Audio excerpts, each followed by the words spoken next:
Good morning everyone, स्वागत है आप सभी का आपके अपने यूट्यूब चैनल ब्लेजर्स कॉन्सेप्ट में। आज के सेशन फ्रेंड्स हम लोग एक बार फिर से रेलवे एनटीपीसी का मॉडल प्रैक्टिस सेट देखने जा रहे हैं। रोजगार पब्लिकेशन का बुक है ये, अंकित भाटी सर के द्वारा बुक लॉन्च किया हुआ और टोटल इसमें 15 मॉडल प्रैक्टिस सेट दिया गया है और आज हम लोग इस बुक का सेट नंबर 8 देखने जा रहे हैं। मैथ और रीजनिंग का क्वेश्चन फ्रेंड्स आप लोग खुद से सॉल्व कर लीजिएगा। बुक में जो सोल्यूशन दिया गया उसका PDF हमारे टेलीग्राम चैनल पर अपलोड कर दिया जाएगा, ठीक है। तो वहाँ से आप लोग डाउनलोड करके इसको सॉल्व कर लीजिएगा। जीके जीएस और करंट अफेयर्स का जो क्वेश्चन इस बुक में दिया हुआ है उसको हम लोग विस्तार पूर्वक देखेंगे। तो चलिए शुरू करते हैं आज का सेशन और देखते हैं इस सेट का पहला क्वेश्चन यहाँ पे। तो देखिए जो पहला क्वेश्चन यहाँ पे जीएस का हो जाएगा वो हो जाएगा क्वेश्चन नंबर 61 से, ठीक है फ्रेंड्स। क्वेश्चन नंबर 61 में दिया है, यहाँ पे कह रहा है कि यदि हम जीएनपी से मूल्यह्रास को घटाते हैं तो कौन सी समग्र आय प्राप्त होती है। राइट आंसर इसका हो जाएगा निवल राष्ट्रीय उत्पाद यानी कि एनएनपी। एनएनपी बराबर होता है जीएनपी माइनस मूल्यह्रास।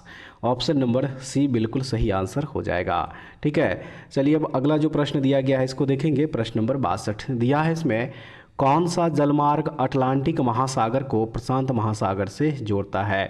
वह कौन सा जलमार्ग है, तो वह है पनामा नहर। पनामा नहर क्या करता है, तो अटलांटिक महासागर को प्रशांत महासागर से जोड़ता है। ऑप्शन नंबर बी इस प्रश्न का सही आंसर हो जाएगा। आइए फ्रेंड्स अब देखते हैं अगला प्रश्न दिया है, इसमें चंद्रगुप्त मौर्य के दरबार में राजदूत मेगास्थनीज को किसने भेजा था। इसका सही आंसर है सेल्यूकस। मेगास्थनीज यूनानी शासक सेल्यूकस निकेटर का राजदूत था और सेल्यूकस ने मेगास्थनीज को चंद्रगुप्त मौर्य के दरबार में भेजा था। ऑप्शन नंबर सी हो जाएगा इस प्रश्न का राइट आंसर। नेक्स्ट क्वेश्चन है, विषाणुओं की आणविक गति के संबंध में कौन सा कथन सही है। विषाणुओं की आणविक गति के संबंध में कौन सा कथन सही है। तो चलिए इसके लिए पहले ऑप्शन जो दिया हुआ है इसको देख लीजिए। यहाँ पे 4 ऑप्शन जो दिया गया है और फ्रेंड्स इस प्रश्न का यहाँ पे सही आंसर हो जाएगा ऑप्शन नंबर ए, जब तक वे किसी कोशिका को संक्रमित नहीं करते तब तक वे निष्क्रिय होते हैं। ऑप्शन नंबर ए इस प्रश्न का यहाँ पे राइट आंसर हो जाएगा। चलिए अब अगला जो प्रश्न दिया गया है इसको देखते हैं। प्रश्न नंबर 65 दिया है इस प्रश्न में कि भारतीय संविधान का कौन सा अनुच्छेद राज्य के महाधिवक्ता की बात करता है, तो वह है अनुच्छेद 165। भारतीय संविधान के अनुच्छेद 165 के तहत राज्य के महाधिवक्ता का प्रावधान किया गया है। महाधिवक्ता राज्य का सर्वोच्च विधि अधिकारी होता है, ये भी याद रखिएगा। और राज्यपाल ऐसे व्यक्ति को राज्य का महाधिवक्ता नियुक्त करता है जो उच्च न्यायालय का न्यायाधीश होने की योग्यता रखता हो। ऑप्शन नंबर बी बिल्कुल सही आंसर हो जाएगा। चलिए अब नेक्स्ट क्वेश्चन देखते हैं। उतबी किस सुल्तान का दरबारी था। सही हो जाएगा महमूद गजनवी का, ठीक है। महमूद गजनवी का सुल्तान। ऑप्शन नंबर जो बी दिया हुआ ये बिल्कुल सही आंसर होगा। नेक्स्ट क्वेश्चन में कह रहा है कि विश्व का प्रथम 3D प्रिंटेड मंदिर किस राज्य में बनाया गया है। तो यह मंदिर बनाया गया है तेलंगाना में। विश्व का प्रथम 3D प्रिंटेड मंदिर तेलंगाना के सिद्दीपेट जिले के बुरुगुपल्ली में बना है। ऑप्शन नंबर सी हो जाएगा सही आंसर। नेक्स्ट क्वेश्चन देखिए फ्रेंड्स, कह रहा है कि रेडियम किस खनिज से प्राप्त किया जाता है। तो ये प्राप्त किया जाता है पीच ब्लेंड से। पीच ब्लेंड से प्राप्त रेडियम की खोज मैडम क्यूरी ने की थी। रेडियम एक अत्यंत रेडियो सक्रिय तत्व है जो मुख्य रूप से 2 अयस्कों पीच ब्लेंड एवं कार्बोनाइट में पाया जाता है। तो ऑप्शन नंबर डी बिल्कुल सही आंसर हो जाएगा। नेक्स्ट क्वेश्चन कह रहा है कि RBL बैंक का कॉरपोरेट कार्यालय कहाँ स्थित है। तो इसका कॉरपोरेट कार्यालय स्थित है मुंबई में, ठीक है। RBL बैंक को पहले रत्नाकर बैंक के नाम से जाना जाता था।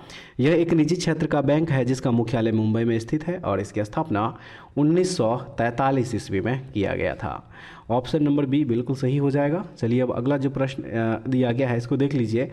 कह रहा है इसमें कि एक कार 5 सेकंड में 1 मीटर सेकंड पावर -2 के एक समान त्वरण से चलकर 5 मीटर सेकंड पावर -1 से 10 मीटर सेकंड पावर -1 की गति से चल रही है। इस समय में कार द्वारा तय की गई दूरी ज्ञात करें। तो इसका दूरी फ्रेंड्स निकल के आएगा 37.5 मीटर। ऑप्शन नंबर जो सी दिया हुआ ये बिल्कुल सही हो जाएगा। उसके बाद अगला प्रश्न है कि चंगाई नृत्य भारत के किस राज्य से संबंधित है। चंगाई नृत्य भारत के किस राज्य से संबंधित है? तो ये भारत की नागालैंड राज्य से संबंधित है। ऑप्शन नंबर डी याद रखिएगा इस प्रश्न का यहाँ पे सही आंसर हो जाएगा। उसके बाद जो प्रश्न नंबर हो जाएगा 72 नंबर, देखिए कह रहा है कि हुक्का जलप्रपात कहाँ स्थित है? हुक्का जलप्रपात कहाँ स्थित है? तो ये स्थित है न्यूजीलैंड में। ऑप्शन नंबर डी हो जाएगा सही आंसर। नेक्स्ट हो जाएगा पावर पॉइंट में प्रिंट करने के लिए शॉर्टकट की क्या है? पावर पॉइंट में प्रिंट करने के लिए शॉर्टकट की क्या होगा? Right answer Ctrl+P। क्या हो जाएगा? Ctrl+P। ऑप्शन नंबर सी हो जाएगा राइट आंसर। निम्नलिखित में से किस वर्ष में पंडित भीमसेन गुरुराज जोशी ने अपना पहला लाइव प्रदर्शन किया था? ऑप्शन देख लीजिए 1937 ईस्वी, 1945 ईस्वी। दो ऑप्शन और दिया गया है, चलिए इसको भी देख लीजिए। इधर यहाँ पे दो ऑप्शन और है, 1941 ईस्वी है और 1950 ईस्वी है। तो इस प्रश्न का यहाँ पे सही आंसर जो हो जाएगा फ्रेंड्स वो हो जाएगा ऑप्शन नंबर सी 1941 ईस्वी। ठीक है, देखेंगे अब नेक्स्ट क्वेश्चन कह रहा है इसमें कि संविधान के अनुच्छेद 324 के अनुसार निम्न में से किस संस्थान द्वारा भारत के उपराष्ट्रपति का चुनाव कराया जाता है? तो इसका राइट आंसर ऑप्शन नंबर जो बी दिया हुआ भारत का चुनाव आयोग, देखिए यही सही आंसर हो जाएगा। ठीक है, भारत का चुनाव आयोग संसद और राज्य विधानमंडलों के प्रत्येक सदन, राष्ट्रपति एवं उपराष्ट्रपति पदों के लिए होने वाले सभी निर्वाचनों का अधीक्षण करता है। और भारत का चुनाव आयोग एक अस्थायी संवैधानिक निकाय है जिसकी स्थापना 25 जनवरी 1950 को किया गया था। ऑप्शन नंबर बी इस प्रश्न का सही आंसर हो जाएगा। नेक्स्ट क्वेश्चन में दिया है कि ऑस्कर अवार्ड जीतने वाले पहले अभिनेता हैं। ऑस्कर अवार्ड जीतने वाले इनमें से पहले अभिनेता के बारे में पूछा जा रहा है कि वे कौन है? तो वह अभिनेता है एमिल जेनिंग्स। एमिल जेनिंग्स याद रखिएगा, सही आंसर हो जाएगा ऑप्शन नंबर जो बी दिया हुआ है। और प्रश्न नंबर 77 में दिया है कि जालियांवाला बाग हत्याकांड कब और किस स्थान पर हुआ था? तो ये हुआ था 13 अप्रैल 1919 को पंजाब के अमृतसर में। ऑप्शन नंबर जो ए दिया है ये बिल्कुल सही हो जाएगा। नेक्स्ट क्वेश्चन है कि निम्नलिखित में से किस भारतीय राज्य में दक्षिण पश्चिम मानसून सबसे पहले वर्षा लाता है? तो वह राज्य है केरल। दक्षिण पश्चिम मानसून अरब सागर में उत्पन्न होता है और दक्षिण पश्चिम मानसून की अवधि जून से सितंबर के मध्य होती है। Option number C Kerala right answer हो जाएगा।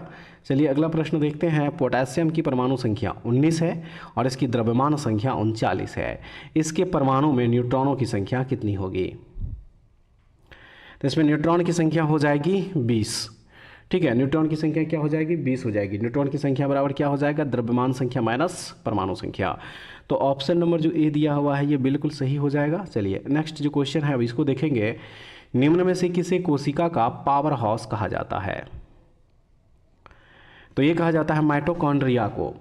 माइटोकॉन्ड्रिया का वायवीय श्वसन से संबंध होता है और इनमें कोशिकीय ऊर्जा एटीपी के रूप में उत्पादित होती है और इसी कारण से माइटोकॉन्ड्रिया को कोशिका का पावर हाउस यानी कि शक्ति गृह कहा जाता है। ऑप्शन नंबर ए बिल्कुल सही हो जाएगा। नेक्स्ट क्वेश्चन में दिया है कि हो भाषा किस भाषा से संबंधित है? तो ये संबंधित है ऑस्ट्रो एशियाटिक भाषा से, जो कि ऑप्शन नंबर सी में राइट आंसर दिया गया है। चलिए अगला प्रश्न देखते हैं। परमाणु के भीतर न्यूट्रॉन द्वारा प्रोटॉन पर आरोपित बल क्या कहलाता है? तो फ्रेंड्स ये कहलाता है नाभिकीय बल। ठीक है, क्या कहलाता है ये? नाभिकीय बल कहलाता है। नाभिकीय बल आवेश पर निर्भर नहीं करता है और नाभिकीय बल प्रकृति में सबसे शक्तिशाली बलों में से एक है। तो ऑप्शन नंबर ए हो जाएगा बिल्कुल सही आंसर। संविधान द्वारा निम्नलिखित में से किनके लिए लोकसभा और विधानसभाओं में, आगे क्वेश्चन दिया है चलिए देख लीजिए, विधानसभाओं में सीटों के आरक्षण का प्रावधान किया गया है? ऑप्शन जो दिया हुआ है चलिए पहले देख लीजिए, 4 ऑप्शन है और इसका राइट आंसर हो जाएगा ऑप्शन नंबर सी अनुसूचित जनजातियों के लिए।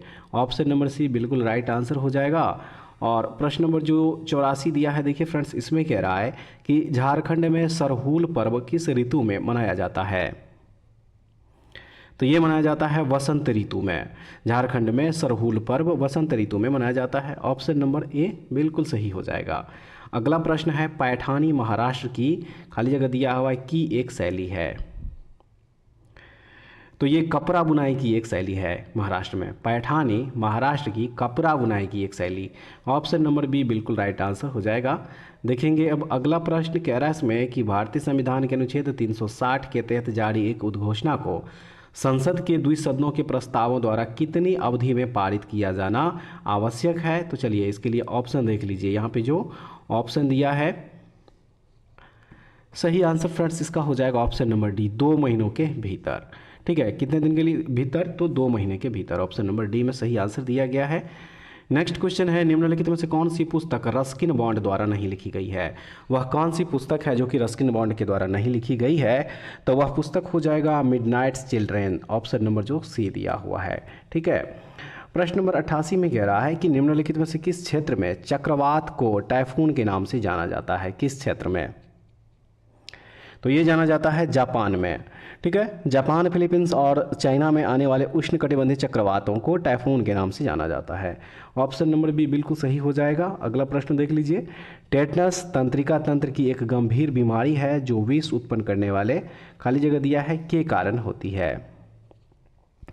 तो ये विष उत्पन्न करने वाले जीवाणु यानी कि बैक्टीरिया के कारण होती है। ऑप्शन नंबर बी हो जाएगा सही आंसर। दीपिका कुमारी किस खेल से संबंधित है। ये संबंधित है तीरंदाजी से। दीपिका कुमारी का संबंध किससे है, तीरंदाजी से है। ऑप्शन नंबर डी हो जाएगा इसका बिल्कुल सही। अंतर्राष्ट्रीय सौर गठबंधन यानी कि ISA के नए महासचिव के रूप में किसे नियुक्त किया गया है। आशीष खन्ना को नियुक्त किया गया है। ऑप्शन नंबर बी हो जाएगा। और अगला प्रश्न दिया है कि सक्षम आंगनवाड़ी और पोषण 2.0 योजना का क्रियान्वयन कौन सा केंद्रीय मंत्रालय करता है। कौन सा केंद्रीय मंत्रालय करता है। चलिए इसके लिए ऑप्शन जो दिया हुआ है इसको पहले देख लीजिए। 4 ऑप्शन यहाँ पे दिया गया है और इसका जो राइट आंसर है फ्रेंड्स वह है ऑप्शन नंबर सी, महिला एवं बाल विकास मंत्रालय के अंतर्गत किया जाता है। ठीक है, याद रखिएगा। क्वेश्चन नंबर यहाँ पे हो जाएगा 93। देखिए इस क्वेश्चन में यहाँ पे कह रहा है, खाली जगह दिया हुआ है, के अलावा निम्न सभी पादपों या पौधों में रेशेदार जड़ें होती है। तो सही हो जाएगा इसका चुकंदर। चुकंदर के अलावा निम्न सभी पादपों या पौधों में रेशेदार जड़ें होती है। ऑप्शन नंबर बी बिल्कुल सही है। नेक्स्ट दिया है कि निम्नलिखित में से कौन गंगा नदी की एक सहायक नदी है। घाघरा। घाघरा गंगा नदी की एक सहायक नदी है। ऑप्शन नंबर सी बिल्कुल सही हो जाएगा। अगला प्रश्न, समय के साथ विस्थापन में परिवर्तन की दर को क्या कहा जाता है। समय के साथ विस्थापन में परिवर्तन की दर को क्या कहा जाता है। ऑप्शन देख लीजिए क्या कहा जाता है। 4 ऑप्शन यहाँ पे दिया हुआ है और सही आंसर इसका हो जाएगा ऑप्शन नंबर बी। उसे क्या कहा जाता है, वेग कहा जाता है। ठीक है फ्रेंड्स। उसके बाद प्रश्न नंबर 96 में कह रहा है कि किस अर्थशास्त्री ने हिंदू विकास दर शब्दावली गढ़ी है। किस अर्थशास्त्री ने हिंदू विकास दर शब्दावली गढ़ी है। तो वह अर्थशास्त्री है राजकृष्ण। Option number A. प्रश्न नंबर 97 में दिया है कि भारतीय संविधान में कौन सा संशोधन उच्च न्यायालयों की अधिकारिता का केंद्र शासित प्रदेशों पर विस्तार से संबंधित है। ऑप्शन देख लीजिए। राइट आंसर इसका 7वां संशोधन हो जाएगा। 7वां संविधान संशोधन 1956 के द्वारा अनुच्छेद 230 और 231 में संशोधन करके उच्च न्यायालयों के क्षेत्राधिकार को संघ राज्य क्षेत्रों पर बढ़ा दिया गया। ऑप्शन नंबर ए बिल्कुल सही है। अगले प्रश्न में कह रहा है कि निम्नलिखित में से किसको इनकलाब जिंदाबाद को लोकप्रिय बनाने का श्रेय दिया जाता है। चलिए इसके लिए ऑप्शन जो दिया होगा पहले उसको देख लेंगे। 4 ऑप्शन दिया हुआ है और सही आंसर इसका हो जाएगा भगत सिंह, यानी कि ऑप्शन नंबर जो डी दिया हुआ है। ठीक है। प्रश्न नंबर 99 में कह रहा है कि वायु की गति को मापने के लिए निम्नलिखित में से किस उपकरण का उपयोग किया जाता है। तो वह उपकरण है एनीमोमीटर। एनीमोमीटर वायु की गति एवं शक्ति मापने में इसका प्रयोग किया जाता है। चलिए लास्ट जो क्वेश्चन होगा आप उसको देखेंगे। क्वेश्चन नंबर 100 यानी कि इस सेट का लास्ट क्वेश्चन कह रहा है इसमें कि 77वें कांस फिल्म महोत्सव 2024 में सर्वश्रेष्ठ फिल्म का पाल्मे d'Or पुरस्कार किसे दिया गया। तो ये पुरस्कार दिया गया था अनोरा को। ठीक है, यह पुरस्कार किसे दिया गया था, अनोरा को। ऑप्शन नंबर ए हो जाएगा सही। तो उम्मीद करते हैं फ्रेंड्स आज का सेशन भी आप लोगों के लिए काफ़ी यूजफुल होगा। जरूर देखिएगा इस सेशन को, उसके बाद कमेंट्स में बताइएगा कि क्वेश्चन का लेवल आप लोगों को कैसा लगा। ऐसे वीडियो के लिए हमारे चैनल से जुड़े रहिए। अगले वीडियो में दोबारा फिर से मिलते हैं, तब तक के लिए जय हिंद।